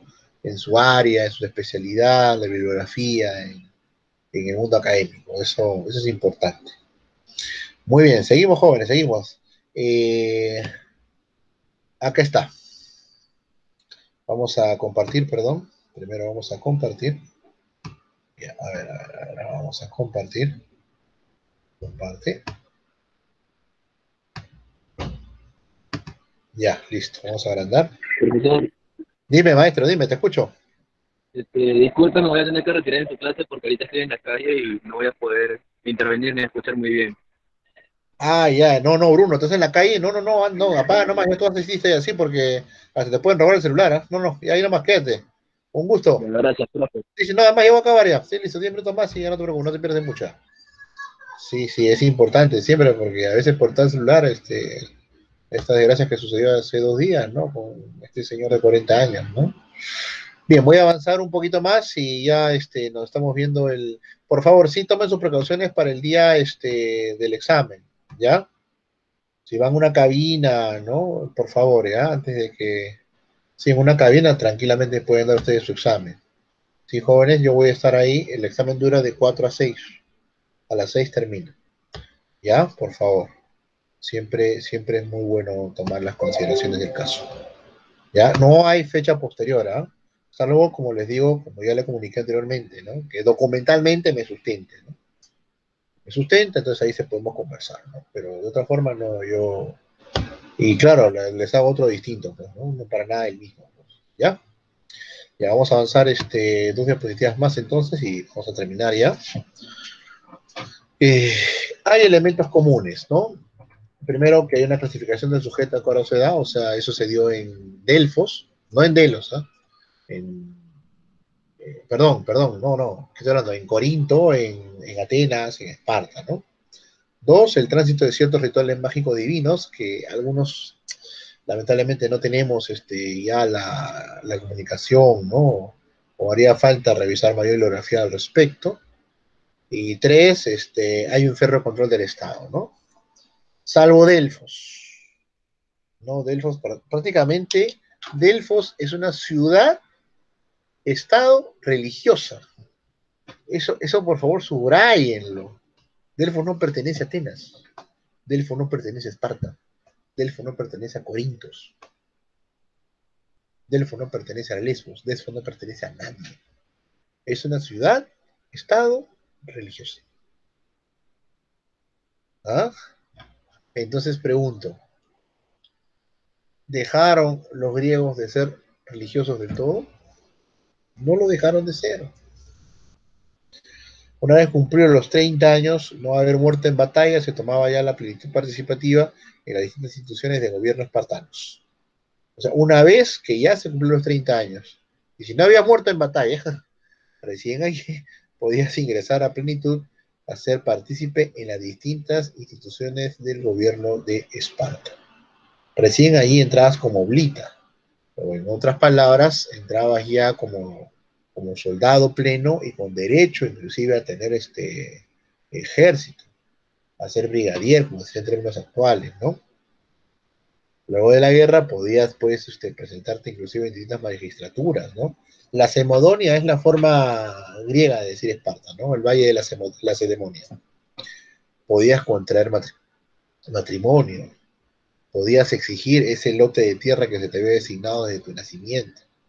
Solo si es que tú habías cumplido los 30 años y habías vivido para contarlo. Vamos cerrando.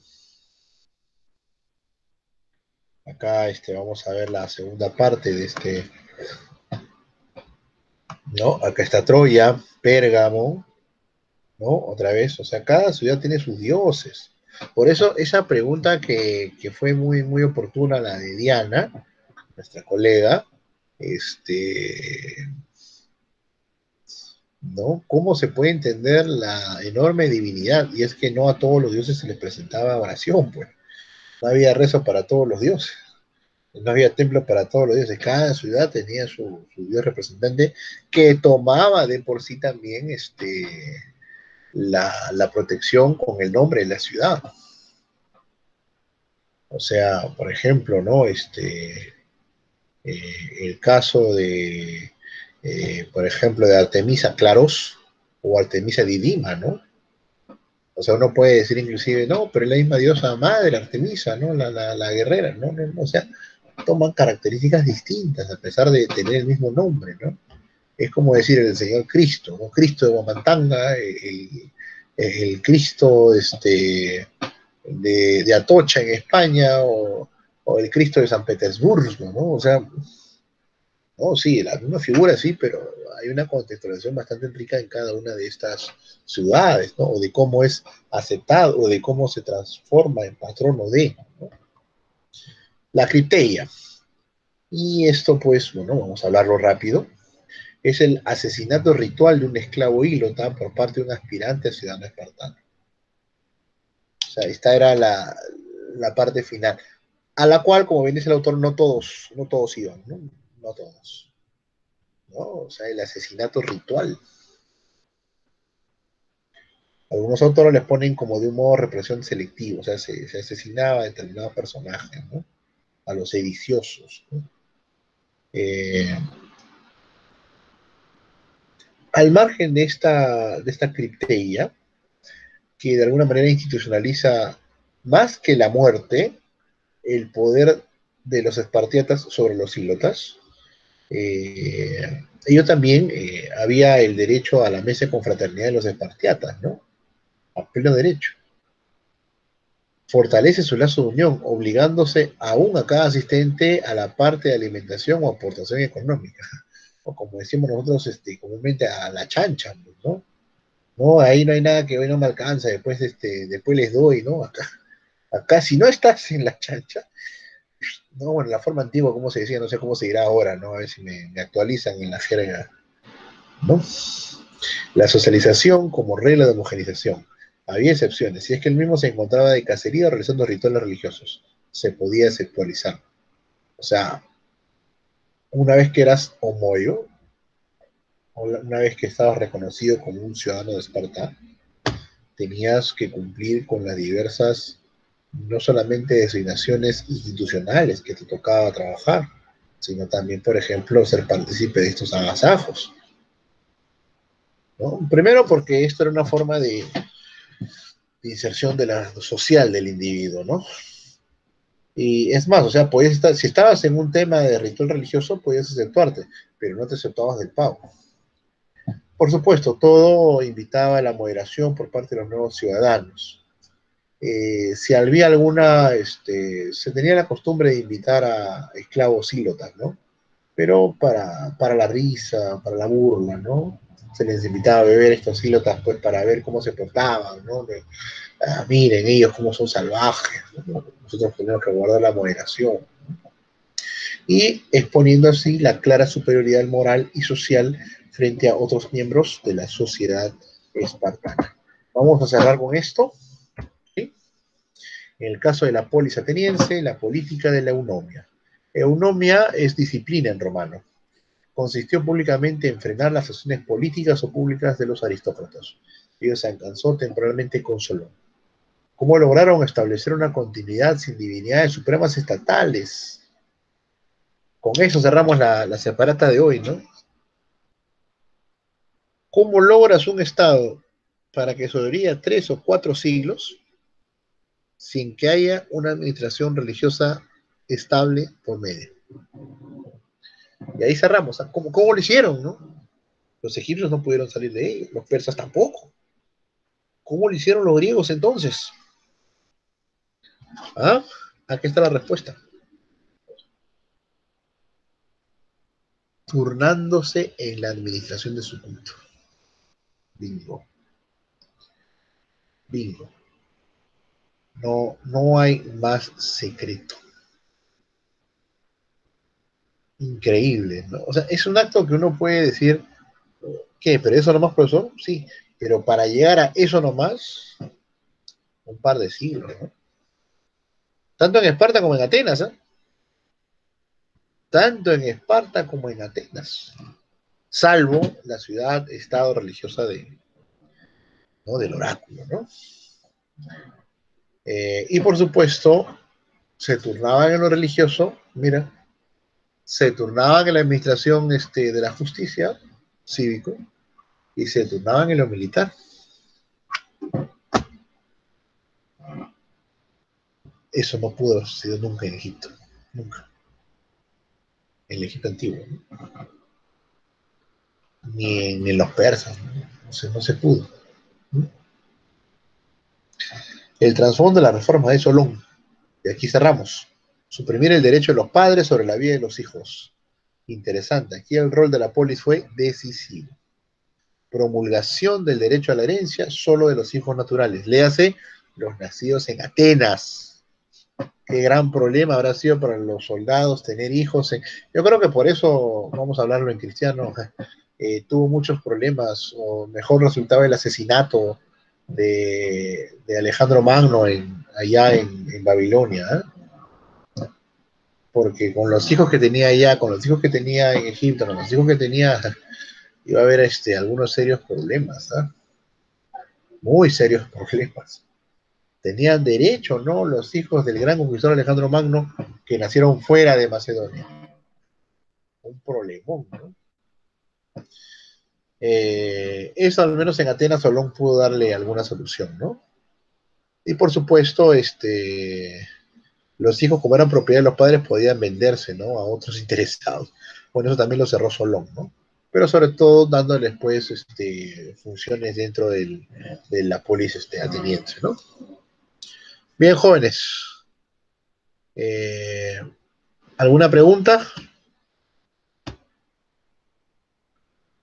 Sí, profesor, disculpe, ¿podría profundizar un poquito, o sea, no tanto, pero profundizar cuando dice turnándose en la administración? Ya, Eh, claro, por claro, favor. claro. Vamos a estar con los atenienses, ¿ya? Con los espartanos, mejor dicho, perdón. El espartano llega a los 30 años y ha sobrevivido, ¿sí? Eh, Va a ser primero magistrado, ¿no? Va a administrar justicia, va a estar entre los 100 que administran justicia, ¿no? Va a dar opinión. Si estalla una guerra, va a servir como general, porque tiene el rango de homoides Espartiate. Va a tener batallones a su cargo, ¿sí?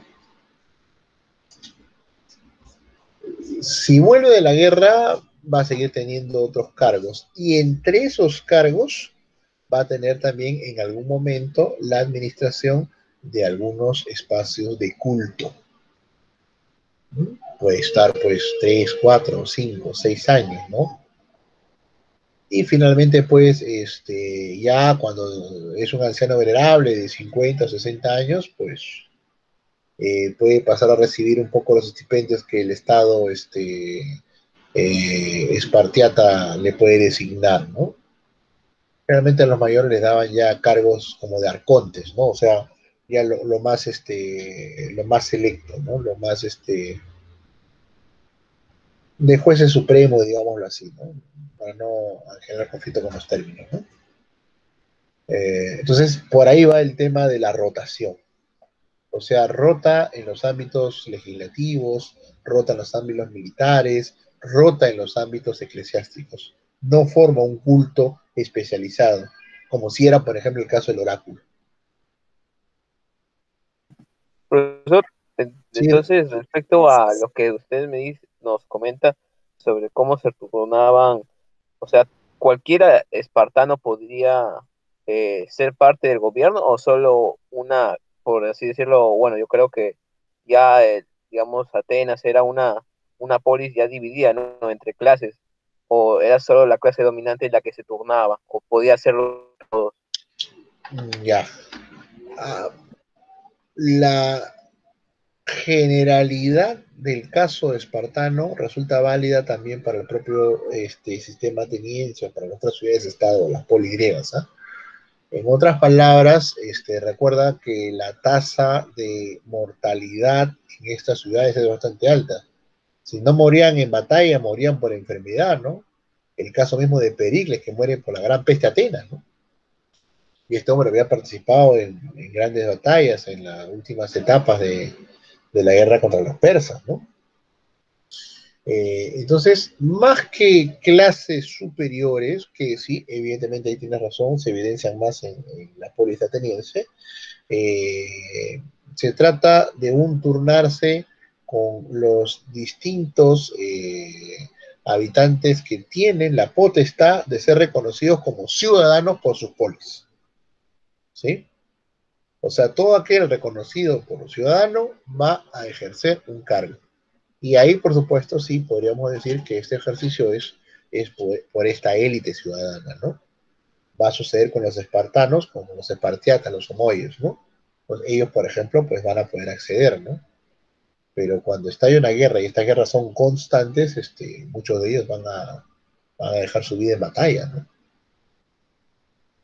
Pero claro, este turniting, este turnarse, va a solucionar en gran medida el tema pues de la dedicación exclusiva y la formación de castas sacerdotales, ¿no? Que creo que fue el logro tanto de Solón como de Licurgo, ¿no? Así es Rodrigo y así es Diana. ¿Rodrigo? Gracias, Ya, profesor, por gracias. aclarar Ya, la duda. ya Diana, Rodrigo, que así, así. Entonces, jóvenes, el viernes, el examen. Pero ustedes pues ya recuerden, ¿ah? Si alguien entra a las 5:30, ya es cuestión de cada uno, ¿ah? Yo voy a activar el examen, está activado, va a estar activado 10 minutos antes. Ya, así los que van ingresando van a ir desarrollando. Ya, jóvenes, ya, Profe, sí. una pregunta respecto al examen. Va a ser en Word, ¿no? O sea, nos deja las preguntas y las desarrollamos en Word. O va a Sí, ser sí. Google Docs como Les voy a dejar un espacio parecido al que les aparece a ustedes en el Google, y ustedes van llenando, van llenando, van llenando. Como un Google Docs. Llenan ustedes. Pero en el mismo Google, o sea, en el mismo Classroom. Sí, sí, sí, en el mismo, ajá. En el mismo, en el mismo. O sea, no van a subir nada. Ah, mira, para marcar, quiero marcar. Quiere para marcar. Difícil, difícil para marcar. Yo una vez, cuando recién empezaba la docencia, me acuerdo que era jefe de práctica de Rolando. Ya, pues yo hice el examen, me dijo, hazte el examen, le hago el examen para marcar, pucha. Bueno, era también general después, ¿no? Plajazo. Bien, bien. Ya, jóvenes. Los que están en los PowerPoint, estimado Omar. O sea, te bajan los PowerPoint y lo vas revisando, los lees, ¿sí? Pero te digo, o sea, los PowerPoint son la introducción. Ya tú te explayas, ¿no? Te explayas. Ya ahí me explicas, ¿no? Partes puntuales, ya, ¿no? Y lo desarrollas, pues, ¿no? ¿Por qué te pongo, no? Por ejemplo, describir y explicar. Describir y explicar, eh, por ejemplo, ¿no? Las, los enterramientos de megalíticos en el norte de Francia, ¿no? Entonces, ya, tú dices este lugar y este lugar, ya, pero ahí no me dices nada, ¿no? Y son preguntas que valen 3, 4 puntos, entonces tú tienes que explicar el sentido de los enterramientos, por ejemplo, en el periodo megalítico, ¿no? Posterior a la erupción neolítica de, en Francia, ¿no? En la zona norte, ¿no? Y claro, por favor, o sea, los historiadores de esta manera sus fechas, por ahí, ¿no? Sus años, ahí tienen que poner, ¿no? Eso podría ser, ¿no? O, por ejemplo, ¿no? La relación del dios Ahura Mazda, por ejemplo, con la élite, sustenta, ¿no? Tentar, apropiadamente, ¿no? Era el dios de la élite, pucha, que no me dice nada, ¿no? Ahí pone, cómo explica, ¿no? ¿No? Y no se olviden las fechas, los tiempos, de todas maneras, ¿no? De todas maneras, ¿no? Somos historiadores y manejamos los tiempos y esa es nuestra fortaleza. Bien, jóvenes. ¿Alguna pregunta más?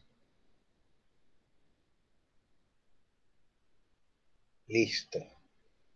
Entonces ya, pues nada, si el viernes no sé si pueden poner, como no se va a hablar mucho, su cámara, ¿no? Para vernos todos por ahí en buena hora, ¿no? Ya. ¿Alguna pregunta más, jóvenes? Dicen punto. Ya, listo. Bien, entonces vamos a dejar de grabar y listo.